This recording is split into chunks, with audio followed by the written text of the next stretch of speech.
You noble diggers all, stand up now, stand up now. You noble diggers all, stand up now. But the gentry must come down, and the poor shall wear the crown. Stand up now, diggers all.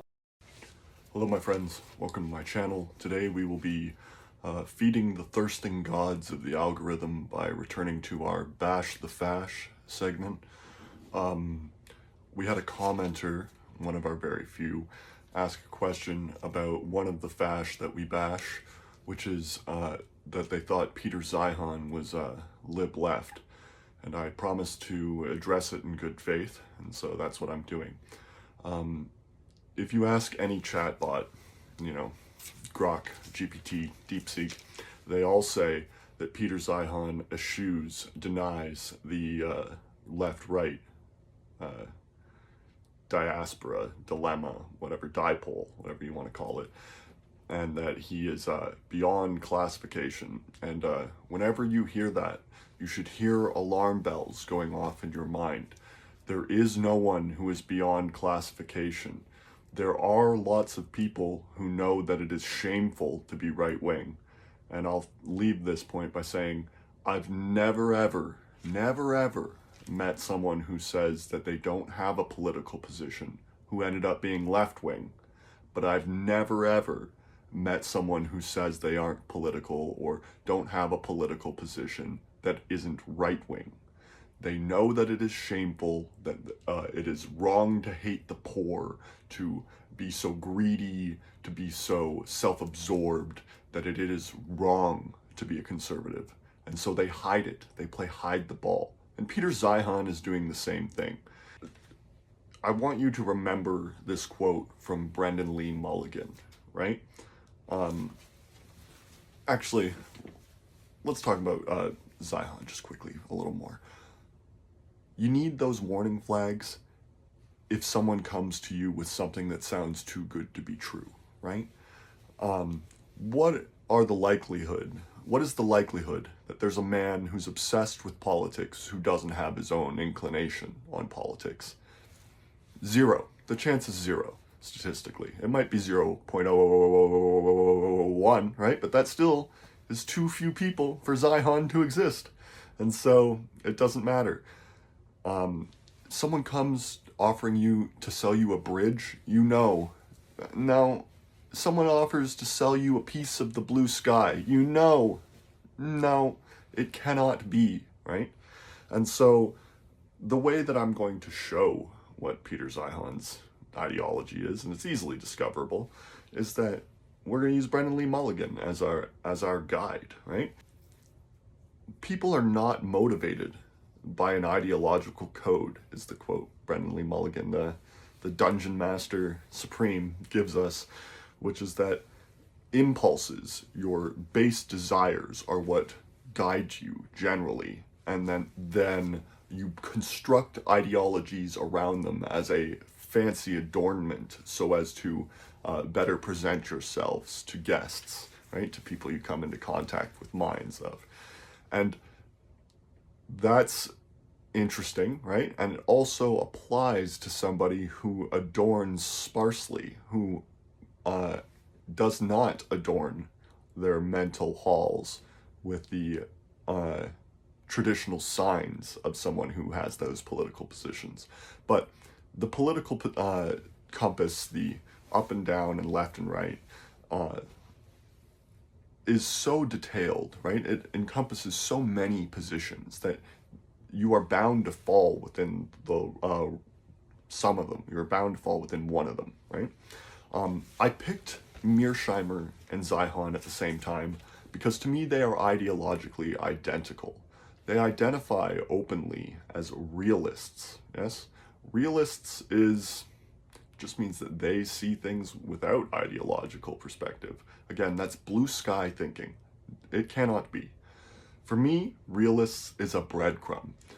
The only other language that refers to realism like that would be realpolitik.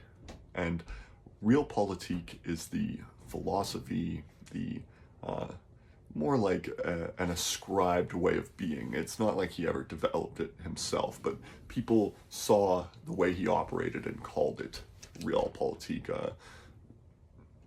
He might have used the term too, but the point is that it's not like he sat down and wrote out an ideology for it.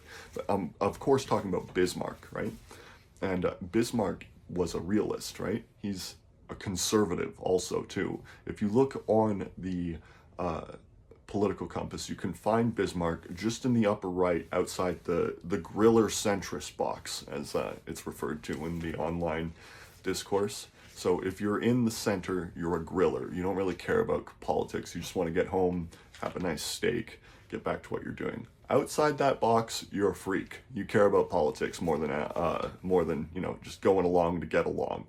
And so Bismarckianism is on the outside towards Genghis Khanism, right? It is abandoning all the beliefs of that you have inherited on the world system that you have, and just maintaining the systems, just utilizing the systems to your benefits. Yes, it should have been anathema to someone like Bismarck to seek to make an emperor in Germany, right? Because he's a conservative. But ideology is an adornment. It is a facade. It can tell you nothing about the positions those people hold. It can tell you their vibe. It can give you predictive powers on how they'll decide things. Yes? And so finally, I'm going to turn to three topics that Zeihan talks about, and I'm going to quote and link in the description because we're going to start upping the quality of this channel. I'm also going to start editing. I'm going to put some music in soon too. You just wait. But anyways, Zeihan speaks of NATO's collapse as inevitable, right?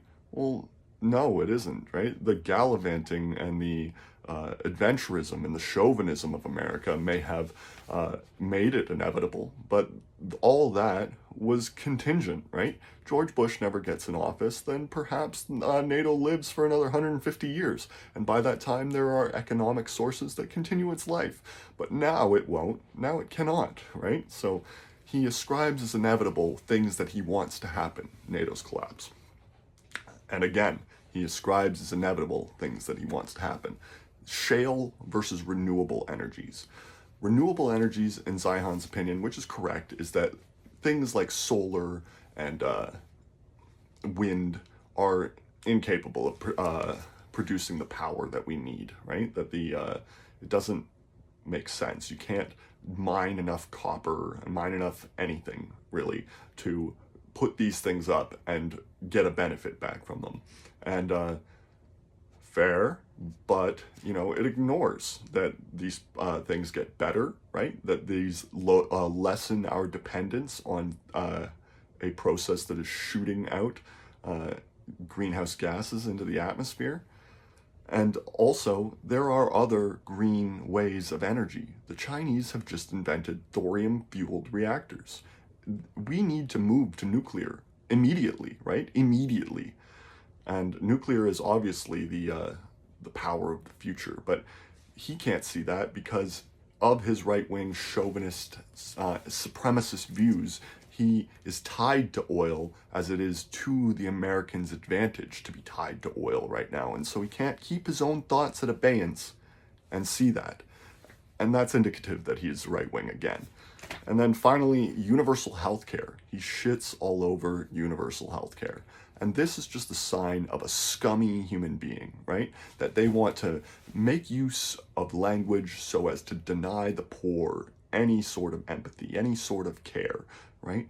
As though because the systems of economics have limits, that means that we shouldn't try to be human at all, right? But because we cannot give the same level of care to every single citizen, that we should give no care at all, and that and finally, that there is any argument to be had whatsoever that America's healthcare system is superior to any other nation in NATO's. It's a joke. It's a sick, malicious joke.